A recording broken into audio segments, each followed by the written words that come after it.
Here is the multi-billion-dollar California mega reservoir project breaking records. In the last century alone, California built dozens of large dams, creating the elaborate reservoir system that supplies the bulk of the state's drinking and irrigation water. Now, state officials and supporters are ready to build the next one, and it is massive. So, how big is this project, and just how impactful will it be in solving Californian water issues? Stick around to find out. Chapter 1. The Inception Plan. The site's reservoir, planned in a remote corner of the western Sacramento Valley for at least 40 years, has been gaining steam and support since 2014, when voters approved what they called Prop 1, a water bond that authorized $2.7 billion for new storage projects. Still, Site's reservoir remains almost a decade away. Acquisition of water rights, permitting, and environmental review are still in the works. Kickoff of construction, which includes 2 large dams, had been scheduled for 2024, but likely will be delayed another year. Completion is expected in 2030 or 2031. This project would store as much as 1.5 million acre-feet of Sacramento River water and could eventually boost water supplies, especially in dry years, for more than 24 million people, mostly in Southern California, and 500,000 acres of Central Valley farmland. The reservoir is now projected to cost $4.4 billion, with Prop 1 covering up to $875 million, and much of the rest coming from federal loans to water suppliers. For years, state lawmakers, farm representatives, and city water suppliers have bemoaned that the reservoir hasn't been built yet, and their criticism has escalated during rainy periods. In less than 2 weeks of storms in January this year, the reservoir would have captured 120,000 acre-feet of water, enough to serve about 1.3 million Californians for a year, according to water agencies supporting the project. The Metropolitan Water District of Southern California, one of many potential investors, might get as much as 20% of the reservoir's water. The Coachella Valley Water District, Santa Clarita Valley Water District, and Bay Area residents could also receive Sites' water. Once built, the reservoir will almost certainly provide water storage benefits for people, but whether it will benefit the environment or not is being debated. Chapter 2.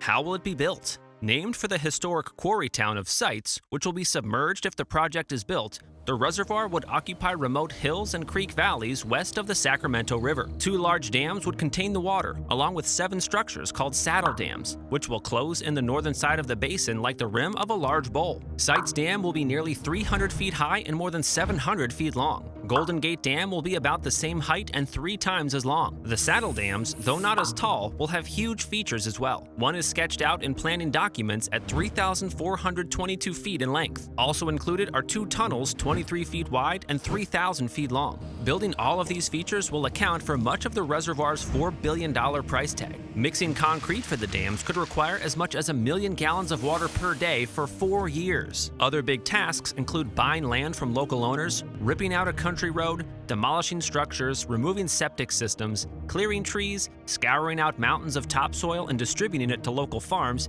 and relocating 2 private cemeteries. About 15 families live in and near the town of Sites, so building the reservoir will require their relocation. According to those in charge of the project, acquiring the private properties will be included in the project cost. About 160 miles of existing canals will be used to transfer water into and out of the reservoir, with plans to build just 20 miles of new conveyance, according to project planners and designers. Energy to pump water into the reservoir, a lift of 300 feet, will come from hydroelectricity generated by the dam's outflow, plus a planned solar array. This project will be different from most of California's other large reservoirs. Shasta, Oroville, Hetch Hetchy, and many others were built by damming large rivers, but Sites would be what's called an off-channel reservoir, built away from the river. During storms, it will fill with water, which will be delivered via canals and pipelines. Chapter 3. Environmental Impact. Environmental groups oppose the reservoir, fearing it will draw too much water from the Sacramento River and harm imperiled populations of salmon and other fish. An environmental review, which already has gone through multiple rounds of revisions and public comment periods, is still underway and could wrap up early this year. The reservoir's slow pace of progress doesn't surprise leaders and water supply experts. Proponents say the Sites reservoir is a necessary step to bolster California's water supply,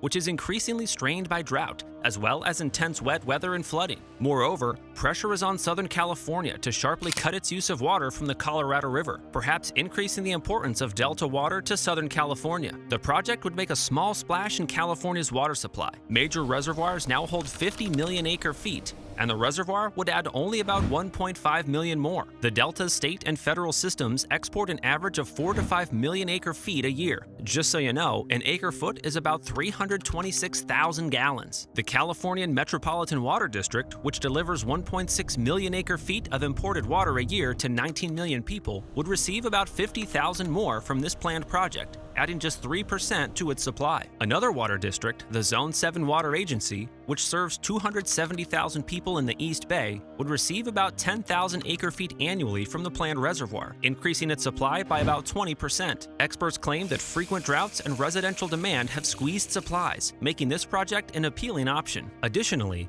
climate change models suggest California will see longer, drier droughts and shorter but more intense wet periods, a pattern that has emerged prominently in the past several years. This is the sort of pendular weathering pattern that the project is being designed to take advantage of by grabbing water when it's abundant. Off-channel reservoirs can cause less environmental harm because they don't block major fish migration routes. Still, environmentalists have questioned the reservoir's feasibility and operation. Will there be enough water to fill it? And what impacts will doing so have on fish and other wildlife in the Sacramento River? Officials of the Golden State Salmon Association noted that few, if any, of California's dams have been beneficial for Chinook salmon. Today, several native fish species are close to extinction, and the commercially valuable fall-run Chinook salmon may be in danger of dropping below fishable numbers, which could lead to a shortened fishing season or a complete closure. However, other experts say that the impact will depend on how and when water is diverted from the Sacramento River to fill it. They worry that filling the reservoir could drain the floodplains along the river, used by fish and wildlife. The project's planning process has involved multiple rounds of environmental impact reports and a few major changes to the design plan. A 2017 environmental review was deemed incomplete, leading to a revised draft in 2021. In May this year, the project's committee released its final report addressing the potential environmental impacts. But that hasn't been the only hurdle in the way of this multi-billion-dollar project. There was a big hiccup last year, too, when the State Water Resources Control Board ruled that the project's application for water rights did not adequately analyze water availability. The Water Board is currently mulling over a possible controversial update to its plan, which would require that 55% of the river's unimpaired flow reach San Francisco Bay for environmental benefits. The board determined that the project's analysis failed to assess or consider these changes. Among changes to lessen the environmental impact, the reservoir's capacity has been downsized from 1.8 million acre-feet to 1.5 million. Chapter 4, the cost breakdown. Where money is always needed in bulk, there must be a catch, and there is one in this project as well. The reservoir must provide public benefits in order to receive Prop 1 funding. This money is allocated under the assumption that operating the reservoir will provide recreational opportunities, ecosystem and water quality improvements, and enhanced flood control for downstream communities. These public benefits will ultimately determine whether all or just a portion of the Prop 1 funding will support the reservoir's construction. A 2022 federal loan of $2.2 billion and a $449 million loan from the U.S. Department of Agriculture to the project committee, plus a financial pledge from the U.S. Bureau of Reclamation, will cover much of the cost. Once built, the reservoir's water will cost about $750 per acre-foot. According to experts, the farther the reservoir travels, the more the water costs for the recipient and for the metropolitan. They predict that the final cost per acre-foot will be roughly $1,000 to $1,300, considerably more than the average state water project's cost of $667 per acre-foot. Chapter 5. Why the reservoir is a must-need. A century ago, Los Angeles built what is still widely considered one of the most sophisticated urban flood control systems in the world, designed to hold back waters from massive Pacific storms like the ones that have recently slammed the state. The urgency of the flooding situation in California has become apparent